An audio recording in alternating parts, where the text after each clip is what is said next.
네, 안녕하세요. 섭쌤입니다. 오늘 예비고1 학생들 대상으로 해서 과학 특강 수업 진행을 할 거고요.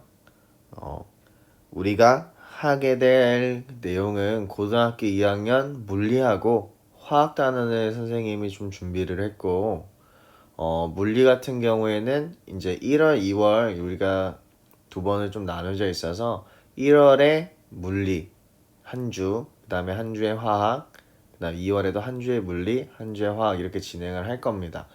통합과학을 하면서 아무래도 통합과학까지는 좀 괜찮다는 친구들일 거라고 좀 생각을 하고, 통합과학은 중학교 과학을 하다가 통합과학으로 처음 고등학교 이제 과학을 하게 되면서 조금 어렵다는 부분을 좀 느끼긴 할 테지만, 좀 이렇게 좀 지나가고 하면 할수록 아무래도 좀 암기가 좀 다수입니다.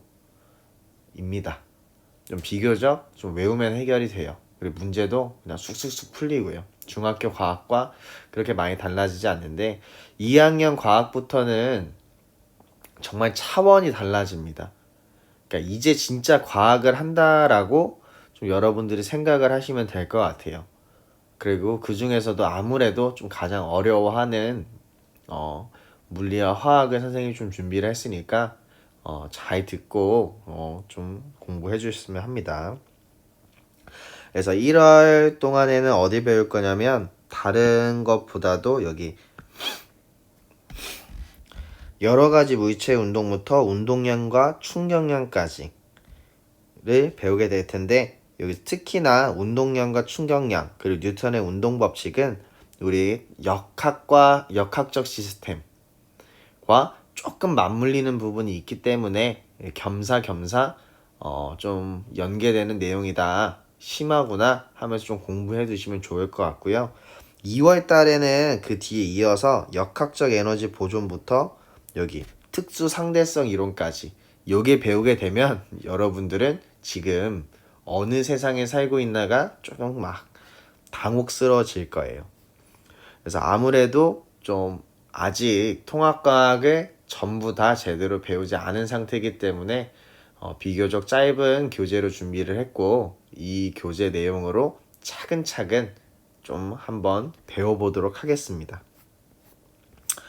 그럼 책 내용으로 들어가서 여러 가지 물체 운동인데, 여기서는 아직 힘을 배우지 않은 채 우리가 운동이라고 하는 거에 대해서만 배워요.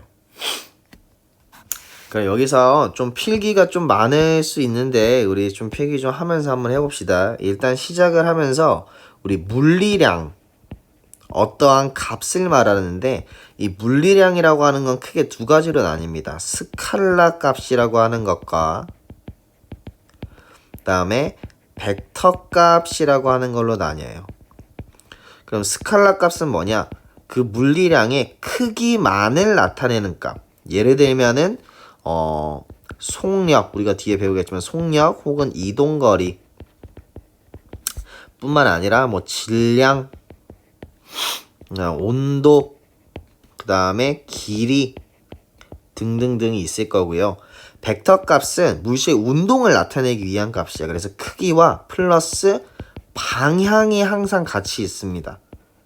그래서 얘는 속도, 그 다음에 우리 위치, 그 다음에 뭐 무게, 힘, 혹은 운동량,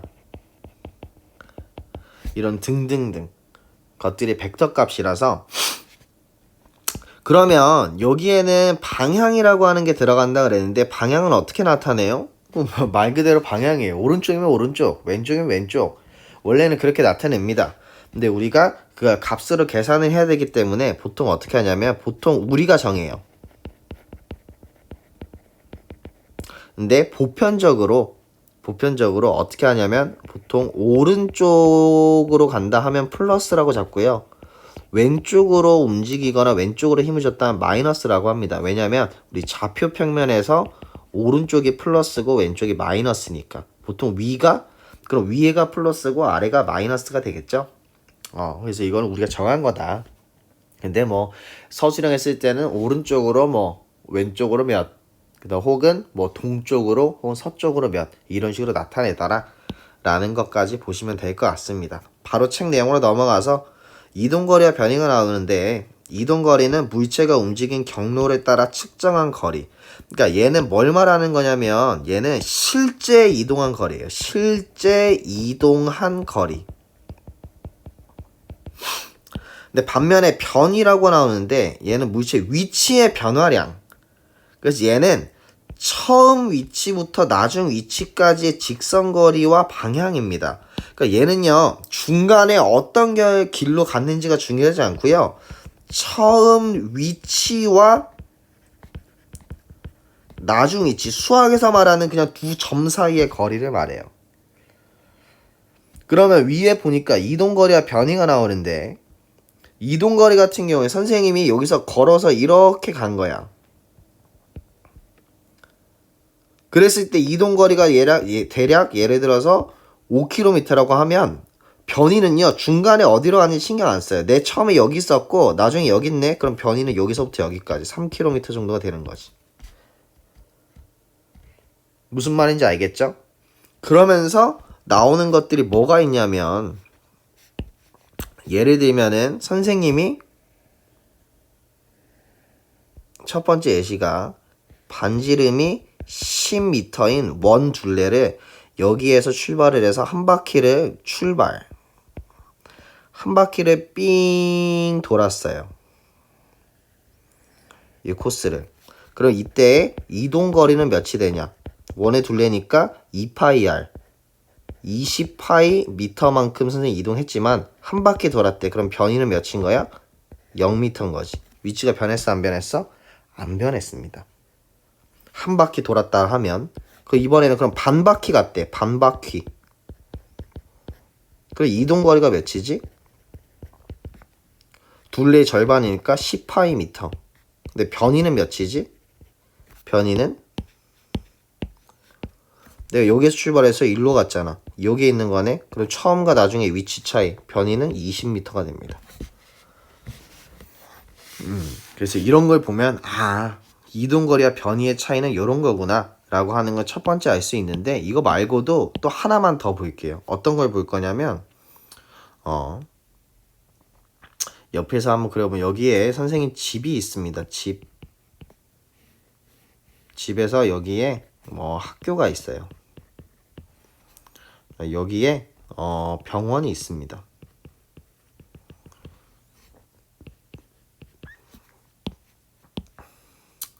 근데 여기에서 집부터 병원까지는 200m고요. 병원부터 학교까지는 500m래요. 그래서 집에서 나와서 학교에 갔다가 병원에 갔습니다. 그럼 이때 이동거리는 몇이지? 학교 갈 때 몇 미터? 700m 갔다가 학교에서 병원으로 다시 왔으니까 이동거리는 1200m가 되는데 변이는 몇이지? 중간 과정 신경 써? 안 써? 안 써. 처음과 나중만. 집부터 병원까지 거리만. 변이는 200m가 되는 거예요. 무슨 말인지 알겠죠? 보통 이런 경우에 변이와 이동거리가 다르구나. 속력과 속도가 나오는데 속력과 속도는 보통 우리가 평상시에 사용할 때는 똑같은 말로 쓰는데 이제 여기서 달라져요. 어떻게 달라지냐? 속력은 시간에 따른 이동거리고 속도는 시간 동안의 변이기 때문에 방향까지 같이 나타냅니다. 예를 들어서 이제 요 위에 있는 걸로 한번 선생님이 예를 들어서 같이 한번 해볼게요. 요걸로 선생님이 집에서 학교 갔다가 병원 오는데 좀 시간이 많이 걸려야 되나? 몇 초 걸렸다 그럴까? 100초가 걸렸대요. 그럼 속력은 몇인 거지? 속력은 100초 동안의 이동거리가 1200m니까 12m/s가 되는 거고 속도는 몇이 되는 거야? 100초 동안에 200m 움직였으니까 2m/s가 되는 거예요. 하면 돼, 안 돼? 안 돼. 뭐가 안 돼? 속도가 틀리지. 왜? 속도는 방향까지. 이렇게만 쓰면 안 돼. 어느 쪽으로? 오른쪽으로 2m/s예요 라고 해야 됩니다. 오른쪽으로 갔잖아 결국엔. 이거를 주의하시기 바랄게요. 그다음 평균 속도와 순간 속도 나오는데 의미상으로 평균 속도는 총 걸린 시간분에, 이게 학생들이 엄청 나중에 질문 많이 하거든요. 평균 속도는요, 중간에 내가 잠깐 어떻게 했고 신경 안 쓰고 총 걸린 시간분의 총 변이, 평균 속력이면 총 이동거리고, 순간 속도는요 계산을 할 수가 없어요. 그 어느 한순간의 속도라서 여기서의 어떻게 구하냐면 접선의 기울기, 접선을 아직 안 배웠을 수 있어서 접선의 기울기로 구하는데 그냥 그 순간에 기울기 선이 구워져 있고요. 그거를 우리가 기울기로 구하면 됩니다. 그 다음 밑으로 내려가서 이제 가속도에 대해서 볼 텐데, 우리 통합과학의 역학적 시스템에서도 엄청 자세하게 다루기 때문에 좀 잘 아셔야 돼요. 그럼 가속도로 보면요, 가속도라고 하는 건 시간에 따른 속도의 변화량입니다.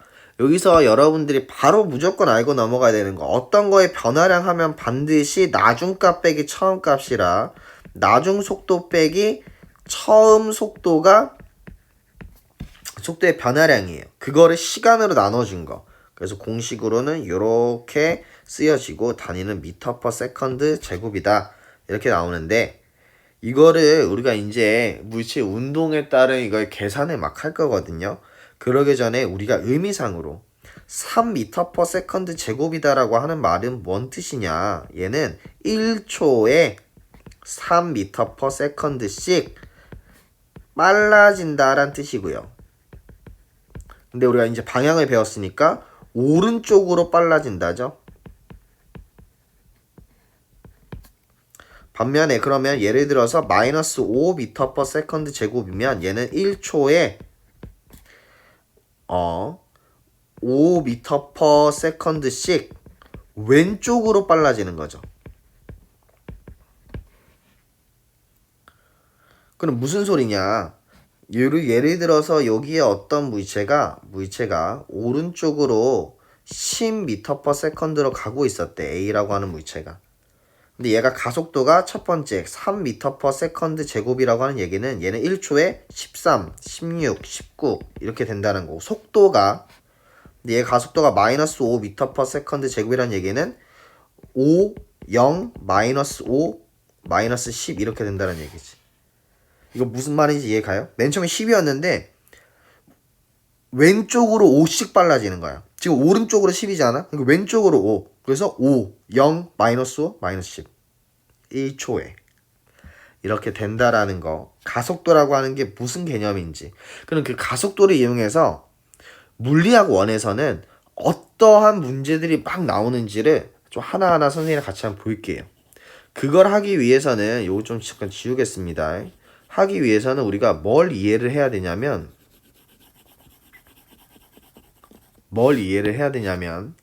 그래프를 무조건 이해를 하셔야 됩니다. 그래프를요. 그래서 첫 번째 등속직선 운동, 여러 가지 물체 운동 중에서 등속직선 운동의 그래프를 한번 같이 보면 얘는 속도가 일정해요. 속도가 일정하다는 거에 대해서 우리가 알아야 되는 개념은 일단 힘이라고 하는 개념이 나오고요. 힘은 물체의 모양이나 운동 상태를 변화시키는 요인. 근데 얘는 속도가 일정하네. 등속 직선 방향도 일정하고요, 속도도 일정해요. 그러면 등속 직선 운동 같은 경우에는 얘는 힘이 작용을 했다 안 했다? 힘이 안 했다. 힘이 작용을 하지 않은 힘이 0인 물체의 운동이다. 그랬을 때 이제 그래프가 막 나오게 되는데, 첫 번째로 시간 속력. 그래프 문제는 무조건 여러분들이 X축이 뭘 말하는지 Y축은 뭘 말하는지를 아셔야 됩니다. 시간 속도예요. 시간 속력이에요. 여기서 일단 중요한 건 등속 직선 운동은 속도와 속력이 같습니다. 방향이 안 변해서요. 그럼 이때 첫 번째로 시간 속도 그래프에서의 이 넓이는요, 뭘 의미하느냐? 속력 시간, 속력 곱하기 시간이 되겠죠? 속도 곱하기 시간. 그래서 이동거리가 되더라. 중요합니다. 그 다음에 시간 이동거리 그래프. 그래프가 바뀌었죠. 그때 얘가 이렇게 쭉 올라가는 그래프 보이는데 이때 기울기는 어떻게 구해요? x값 증가량분의 y값 증가량. 세모가 증가량이라는 뜻입니다. 그럼 얘는 시간분의 이동거리가 되니까 이때 기울기는 속력이구나. 그럼 속력이 점점 어떻게 되고 있는 거야? 올라가고 있네. 속력이 점점 빨라져요. 한번 틀려! 왜? 기울기가 속력이라 그랬잖아요. 기울기는 일정한 겁니다. 기울기는 일정한 거예요. 이거 많이 헷갈려 하거든.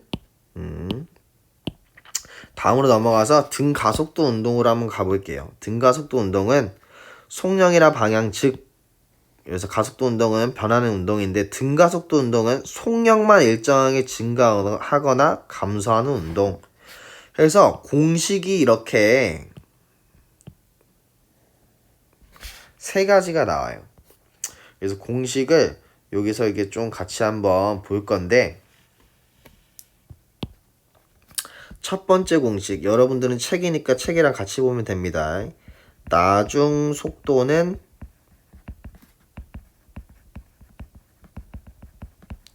처음 속도 플러스 가속도 곱하기 시간이라고 하는 공식. V는 V0 플러스 AT라고 하는 공식이 나오는데 얘는 어떻게 유도가 되는 거냐면 우리 가속도라고 하는 건 나중 속도 빼기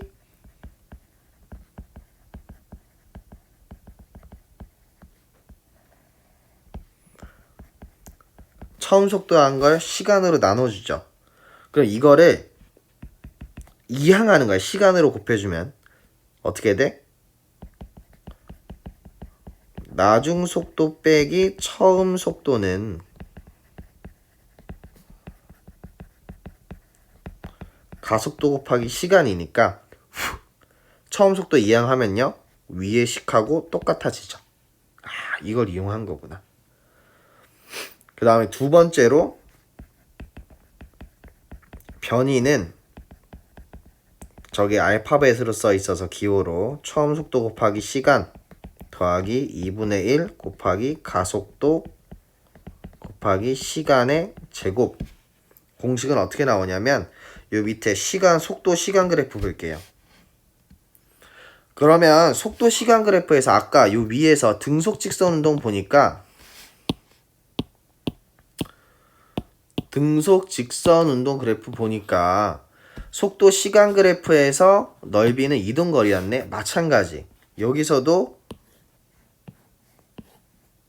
넓이가 이동거리가 됩니다. 그러면 얘가 어떻게 이렇게 공식이 나오는지를 한번 봐보면 여기 처음 속도가 있던 거야. 처음 속도에서 점점 이렇게 빨라지는 운동을 한 거예요. 그래서 t초일 때 v 나중 속도지. 그러면 여기 사각형 하나 여기 삼각형 하나 보이니? 그럼 얘는 1, 2라고 하면은 위에도 1, 2라 했으니까 다른 걸로 한번 해보면 기역, 니은 보여? 그럼 얘가 처음 속도 곱하기 시간이 기역이 돼요. V0t. 그 다음에 얘가 니은이 되는데 니은은 밑변 곱하기 높이 V-V0를 t에다 곱하고 시간 곱하기 2분의 1인데 여기서 나중 속도 빼기 처음 속도는 가속도 곱하기 시간이네. 그럼 대입하면 2분의 1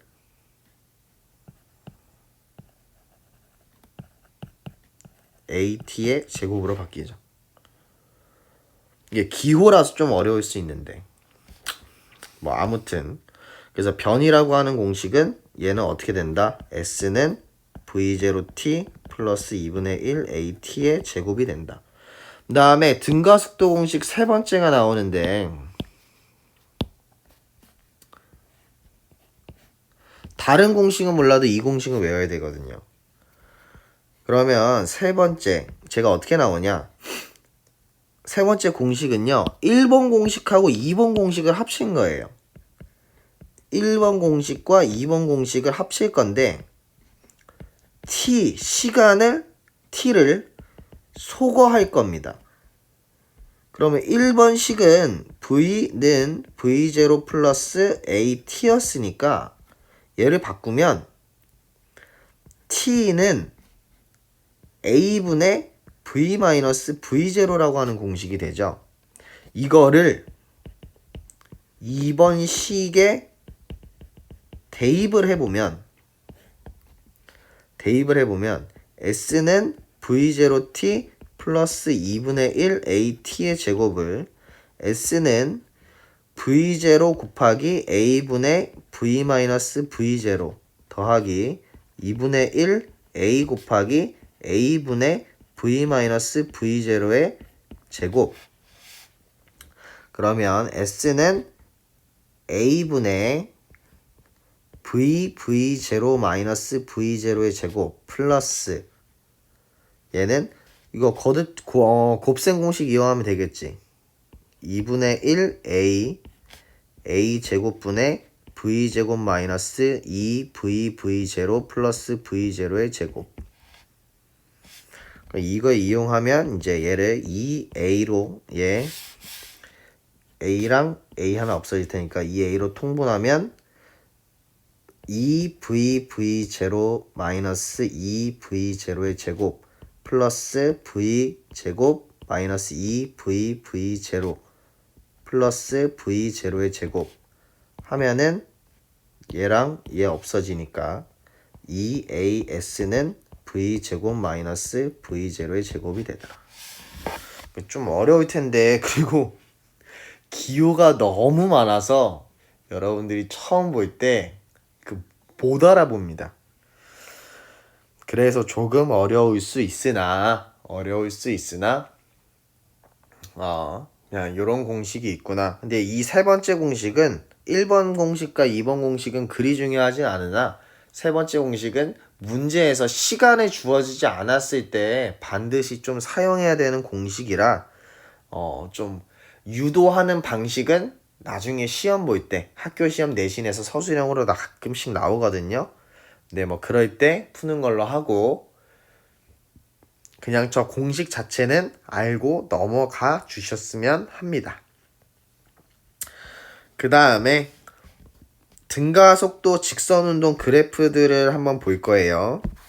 그럼 어떻게 되냐면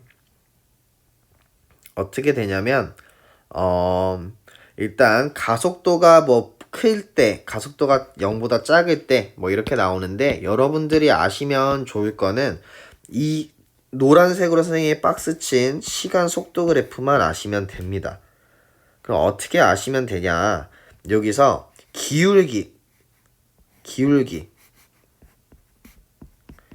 기울기는 x값 증가량분의 y값 증가량이니까 얘는 시간분의 속도가 되고 시간분의 속도니까 속도의 변화량이니까 뭐가 되는 거야? 가속도가 되더라. 그럼 얘는 가속도가 점점점 어떻게 되고 있는 거야? 점점점 증가하고 있죠. 라고 하면 안 된다고. 아까랑 똑같잖아. 기울기가 가속도니까 가속도는 어떤 거야? 일정 하다라는 거랑 그 다음 여기서의 넓이는 변이다라고 하는 거 두 가지만 꼭 좀 기억하고 넘어가셨으면 좋겠습니다. 여기까지 아시겠죠? 네, 이거와 관련된 문제들은 선생님이랑 같이 한번 풀어보는 걸로 하고요. 일단 남은 설명 마저 하겠습니다. 그 밑에 보면요, 등속 원운동 나오는데 등속 원운동은 무의체의 속력은 일정하지만 원을 그리며 회전하는 운동 해서 얘는 알아두셔야 되는 특징이 힘과 운동, 이동 방향이 수직이다라고 하는 거 꼭 좀 기억을 하시고 얘는 방향이 계속 변한다. 뭐는 일정하지만 속력은 일정하지만 그렇기 때문에 얘는 가속도 운동이에요. 힘이 작용을 하고 있는 거야. 그것 좀 기억하시고요. 그 다음 진자운동 여기서부터 어렵지가 않죠? 얘는 중력이라고 하는 힘 때문에 속력과 방향이 매 순간 변하는 포물선 운동도 마찬가지의 운동입니다. 이렇게 알고 계시면 되고요. 오른쪽 문제들은 한번 1번부터 7번까지는 한번 풀어보시는 걸로 할게요.